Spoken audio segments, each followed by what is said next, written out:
₹2000 देण्यास नकार दिल्याच्या रागातून हॉटेलमध्ये कोयता घेऊन दहशत निर्माण करण्याचा ठाण्यात प्रयत्न.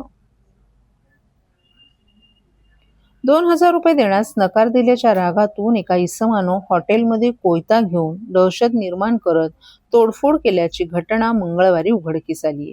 या प्रकरणी ठाणे नगर पोलीस ठाण्यात देशमुख विरोधात गुन्हा दाखल झाला असून त्याचा हा संपूर्ण प्रकार हॉटेलमधील सीसीटीव्ही कॅमेऱ्यात चित्रित झालाय. तक्रारीनुसार ठाणे रेल्वे स्थानकाच्या पश्चिमेला असलेल्या कॅनॉन हॉटेलमध्ये मंगळवारी पहाटे 4:30 वाजण्याच्या सुमारास आरोपी मद्यधुंद अवस्थेत आला. त्यानं हॉटेलमधील कर्मचाऱ्याकडे ₹2000 मागणी केली.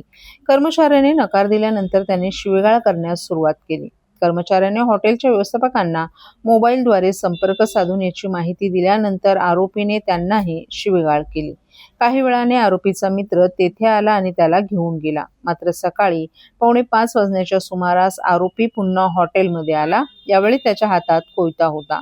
त्याने कर्मचाऱ्यांना धक्काबुक्की करून जीवे मारण्याची धमकी दिली. तसंच हॉटेलमध्ये दहशतीचं वातावरण निर्माण केलं. त्यानंतर त्याने हातातील कोयता हॉटेलच्या काचेवर फेकला. तसंच फर्निचरचंही नुकसान केलं. या घटनेमुळे हॉटेलमधील ग्राहक आणि कर्मचाऱ्यांमध्ये भीतीचं वातावरण निर्माण झालं. या प्रकरणी हॉटेलमधील एका कर्मचाऱ्याच्या तक्रारीवरून ठाणे नगर पोलीस ठाण्यात एका विरोधात गुन्हा दाखल करण्यात आला आहे.